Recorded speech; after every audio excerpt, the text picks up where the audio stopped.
Hello everyone, today we discuss TCP IP model. TCP IP model भी हमारा e commerce subject का second unit का portion है। लास्ट वीडियो में हमने डिस्कशन किया था कि नेटवर्क क्या होता है, नेटवर्क के टाइप्स क्या होते हैं।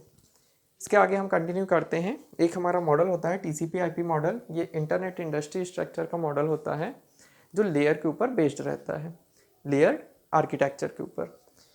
ये जो मॉडल है ये आप कंप्यूटर नेटवर्क सब्जेक्ट में पहले भी पढ़ चुके हैं, बट हम यहाँ पर फिर से इसको डिस्कस कर लेते हैं। सबसे पहले हम डिस्कस करेंगे कि what is TCP IP. So TCP IP is a set of protocols developed to allow cooperating computers to share the resources across the network. TCP stands for transmission control protocol. Means TCP का full form होता है transmission control protocol, और जो इसमें IP use होता है IP for internet protocol. ये जो टीसीपी/आईपी मॉडल है ये टोटली बेस्ड रहता है transport layer and network layer के प्रोटोकॉल्स पे। बेसिकली जो टीसीपी/आईपी मॉडल है वो एक biggest WAN means world area network पर वर्क करता है। इसके बाद जब हम टीसीपी/आईपी मॉडल को रन कराते हैं इंटरनेट इंडस्ट्री स्ट्रक्चर पर, तो वहाँ पर हमारा प्रोटोकॉल यूज़ होता है। सो प्रोटोकॉल क्या होता है, what is a protocol? Protocol is a collection of rules and procedures for two computers to exchange informations. Protocol also define the format of data that is being exchanged. ये set of rules रहते हैं जो किसी भी एक platform पर data को run कराने के लिए हमको यूज़ करना पड़ता है। इसके बाद जब हम इंट्रोडक्शनरी पार्ट में आएंगे टीसीपी/आईपी मॉडल का, तो टीसीपी/आईपी मॉडल हमको पता है कि set of communication protocol used for the internet and other similar network. इसके नाम से ही हमको समझ में आ रहा है कि इसमें दो चीज़ें यूज़ हो रही हैं, TCP and IP. TCP for transmission control protocol, IP for internet protocol. ये देखिए यहाँ पर दो मॉडल को कंपेयर किया हमने, ओएसआई मॉडल और टीसीपी/आईपी मॉडल। ओएसआई मॉडल 7 लेयर के ऊपर बेस्ड रहता है, और टीसीपी/आईपी मॉडल में जो हमारी लेयर्स रहती हैं वो थोड़ा सा कम होके 4 लेयर पे हो जाती हैं। मींस एप्लीकेशन लेयर जो 3 लेयर से कंबाइंड होता है, एप्लीकेशन, प्रेजेंटेशन और सेशन, वो यहाँ पर कंबाइंड एक एप्लीकेशन लेयर का पार्ट बन जाता है। अब हम लेयर को वन बाय वन डिस्कस करते हैं। यहाँ पर देखिए हम बॉटम टू टॉप आएंगे। एप्लीकेशन लेयर क्या होती है कि this layer is comparable to the application presentation and session layer of the OSI model, all combined into one. Means application layer का जो पोर्शन रहता है सेशन और प्रेजेंटेशन, वो यहाँ पे मर्ज हो जाता है और वो कंबाइंड एप्लीकेशन लेयर कहलाता है। It provide a way for application to have access to the network device. It is widely known layer for the exchange of user information. Basically जितने भी हमारी एप्लीकेशन लेयर के प्रोटोकॉल्स रहते हैं वो यहीं पे वर्क करते हैं। मींस इस लेयर पे HTTP वर्क करेगा, FTP वर्क करेगा, SMTP वर्क करेगा। ये सारे जो प्रोटोकॉल्स हैं ये डेटा को एक्सचेंज कराने के लिए यूज़ होते हैं from one computer to another और वन कंप्यूटर टू सर्वर। इसके बाद जो ट्रांसपोर्ट लेयर आती है, ट्रांसपोर्ट लेयर का अपना इंडिविजुअल वर्किंग है। मींस यहाँ पर देखिए इसके पॉइंट डिफाइन है कि this layer act as a delivery service used by the application layer. इस लेयर पे दो प्रोटोकॉल वर्क करते हैं, TCP and UDP। TCP for transmission control protocol and UDP for user datagram protocol. This transport layer also handle the error detection and recovery technique. Transport layer ही responsible रहती है हमारे error detect करने के लिए और रिकवरी के लिए। इसके बाद same as it is TCP layer जो रहती है वो 1-to-1 कनेक्शन प्रोवाइड करता है, कनेक्शन ओरिएंटेड रहता है और रिलायबल कम्युनिकेशन सर्विस भी हमको प्रोवाइड करता है।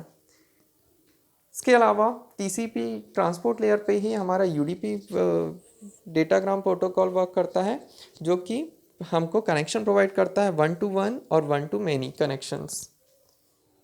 इसके बाद हमारा जो लेयर आती है वो होती है नेटवर्क लेयर। नेटवर्क लेयर क्या होता है कि this layer is also known as a internet layer.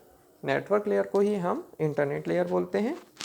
This layer is responsible for addressing, packaging and routing functions. Means network layer किसी एक पार्टिकुलर नेटवर्क पे वर्क करता है, जो कि एड्रेसिंग, राउटर पे वर्क करने के लिए हमको एड्रेस की ज़रूरत पड़ती है, डेटा ट्रांसफ़र कराने के लिए हमको पैकेट की ज़रूरत पड़ता है, मीन्स पैकेजिंग, और राउटिंग फंक्शंस के लिए यूज़ होती है। इसके अलावा इस लेयर पे क्योंकि ये नेटवर्क से कनेक्टेड रहती है मींस यहाँ पर इंटरनेट प्रोटोकॉल वर्क करेगा, IP protocol, ARP, RARP, ICMP और आईजीएमपी प्रोटोकॉल वर्क करते हैं। एआरपी, आईसीएमपी, आईजीएमपी आपको पता है ये सारे प्रोटोकॉल होते हैं जो राउटर में यूज़ होते हैं और डेटा को ट्रांसफ़र कराने के लिए रिस्पॉन्सिबल रहते हैं from one computer to another computer और in the form of packets. ये देखिए यहाँ पर जो डायग्राम है इसमें पूरा प्रॉपरली वर्किंग दिखाया गया है कि किस टाइप से डेटा ट्रांसफ़र हो रही है फ्रॉम सोर्स टू डेस्टिनेशन।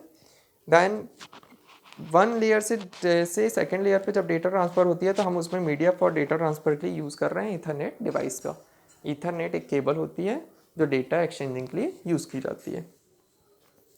इसके बाद जो लेयर आती है वो होती है data link layer. Data link layer it is basically in the form of frames for the transfer data in the form of frames.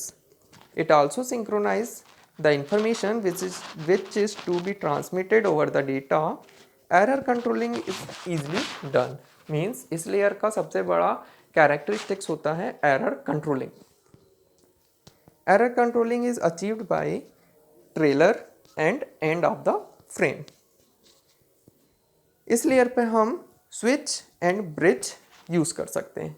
Switch and bridge हमारी network layer का ही पार्ट होता है बट ये डेटा लिंक लेयर पे work करता है क्योंकि हम इसमें डेटा को ट्रांसफ़र करते हैं इन द फॉर्म ऑफ बिट। इसके बाद जो लास्ट लेयर होती है वो कहलाती है हमारी physical layer. Physical layer is the lowest layer of all means सबसे लास्ट लेयर पे वर्किंग TCP/IP की फिजिकल लेयर होती है। It is responsible for sending bits from one computer to another computer. Same as it is, इसमें data transfer होती है in the form of bit from one computer to another type of PC. This layer defines electrical and physical representation of 0 and 1. Then this layer defines the rate of transmissions. It deals the synchronization techniques also, and devices must be connected using the different type of topologies. Topologies geometrical line presentation of line configuration होता है जिसमें हम system को different technique से connect कर सकते हैं। इसके अलावा इस लेयर पर डी-लिंक का एक डी-लिंक कंपनी का नाम है। इसमें हम यूज़ कर सकते हैं ब्रॉडबैंड ट्रांसमिशन या बेसबैंड ट्रांसमिशन के लिए हब एंड रिपीटर्स। इसके अलावा यदि आपको TCP/IP मॉडल की ये सारी लेयर्स रहती हैं जिनकी अपनी अपनी एक इंडिविजुअली वर्किंग रहती है, यदि आपको कुछ भी डाउट रहता है तो आप इसको थ्योरी क्लास में डाउट के साथ अपने क्लियर कीजिएगा। और TCP/IP model exam point of view से बहुत ही इंपॉर्टेंट है। ये हर ईयर हर सेमेस्टर्स में बैक के एग्ज़ाम रेगुलर एग्ज़ाम में पूछा जाता है। सो इसको अच्छे से पढ़िए। कुछ भी डाउट होता है तो आप मुझसे डाउट क्लास में क्लियर कीजिए। Thank you.